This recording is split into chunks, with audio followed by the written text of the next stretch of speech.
ಇದರಲ್ಲಿ 2310 ರೆಕಾರ್ಡ್ಸ್ ಇದೆ ರೋಸು. ಆಮೇಲೆ ಕಾಲಮ್ಸು AB ವರೆಗಿದೆ. ಈಗ ಒಂದು ಚೇಂಜಸ್ ಏನು ಅಂದರೆ ಲಾಸ್ಟ್ ಟೈಮ್ ಥರ ನೀವು ಇಂಪೋರ್ಟ್ ಮಾಡೋ ಅವಶ್ಯಕತೆ ಇಲ್ಲ. ಇಲ್ಲಿ ಒಂದು add in just like TDL ಥರನೇ ಆಪ್ಷನ್ಸು ಆ್ಯಡ್-ಇನ್ಸಲ್ಲಿ ನಿಮಗೆ ಒಂದು ಆಪ್ಷನ್ ಬರುತ್ತೆ ಇಲ್ಲಿ ರನ್ SLV ಅಂತ. ಇದು ಬೇರೆ ಬೇರೆ ಕಂಪ್ನಿಗಳಿಗೆ ಮಾಡಿರೋದು. ಇದು ರನ್ SLV ಅಂತ. ಸಪೋಸ್ ನಾನು ಕಳಿಸಿರೋ ಫೈಲ್ನ ಲೋಡ್ ಮಾಡಬೇಕಂದ್ರೆ ಮ್ಯಾನೇಜ್ ಗೋ ಬ್ರೌಸ್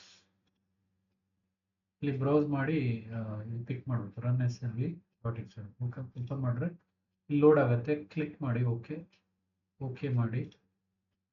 ಆಮೇಲೆ ಇನ್ನೊಂದ್ಸಲ ಕಾಣಿಸ್ತೀನಿ. ಇದು ಫೈಲ್ ಆಪ್ಷನ್ಸ್ ಆ್ಯಡ್-ಇನ್ಸ್, ಇಲ್ಲಿ ಆ್ಯಡ್-ಇನ್ಸ್ ಅಲ್ಲಿ ಮ್ಯಾನೇಜ್ ಗೋ, ಇಲ್ಲಿ browse run SLV click okay ಅಥವಾ ಓಪನ್ ಮಾಡಿ ಓಕೆ ಮಾಡಿ. ಇಲ್ಲಿ ಆಲ್ರೆಡಿ ಲೋಡ್ ಮಾಡಿದ್ರೆ ಮಾಡ್ತಾ ಇಲ್ಲ.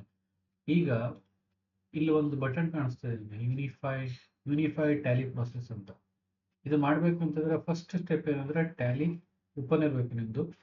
ಮತ್ತೆ ಟ್ಯಾಲಿ ಪೋರ್ಟು ಸೆಟ್ಟಿಂಗ್ಸ್ ಅಲ್ಲಿ ಕನೆಕ್ಟಿವಿಟಿಲಿ ಇಲ್ಲಿ ಪೋರ್ಟ್ ನಂಬರು ಆಕ್ಟಿವ್ ಇರಬೇಕು 9000 ಅಥವಾ ವಾಟೆವರ್. ಓಕೆ, ನೆಕ್ಸ್ಟ್ ಎಕ್ಸೆಲ್ಗೆ ಬನ್ನಿ. ಯೂನಿಫೈಡ್ ಟ್ಯಾಲಿ ಪ್ರೋಸೆಸ್ ಕ್ಲಿಕ್ ಮಾಡಿ. ಅದು ಕೇಳುತ್ತೆ ಯಾವ ಪೋರ್ಟಲ್ ರನ್ ಆಗ್ತಾ ಇದೆ ಟ್ಯಾಲಿ ಅಂತ. ಸಪೋಸ್ ಅದು ಬೇರೆ ಇದ್ದರೆ ನೀವು ಚೇಂಜ್ ಮಾಡ್ಬೋದು. ಬೈ ಡಿಫಾಲ್ಟ್ 9000 ತಗೊಳುತ್ತೆ. ಕ್ಲಿಕ್ ಓಕೆ ಮಾಡಿ. ಆಯ್ತು, ಅದು ಪ್ರೊಸೆಸ್ ಆಯಿತು.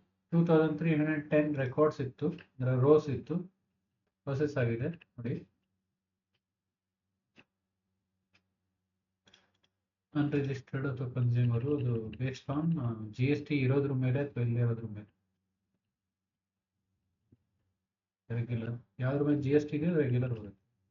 ಸೊ ರೌಂಡ್ ಆಫ್ ಕೂಡ ವಿತ್ ಟೈಟಲ್ ಬರ್ತಾ ಇದೆ. ಲಾಸ್ಟ್ ಟೈಮ್ ಮೋಸ್ಟ್ಲಿ ಅದು ಬರ್ತಿರ್ಲಿಲ್ಲ ಸರಿಯಾಗಿ. ಅದೆಲ್ಲ ಫಿಕ್ಸ್ ಆಗಿದೆ. ಟೋಟಲ್ ಅಮೌಂಟ್ ಇದೆಲ್ಲ ನೆಕ್ಸ್ಟ್ ಇಂಪೋರ್ಟ್ ಮಾಡೋದು ಆಯ್ತು ಅಷ್ಟೇ.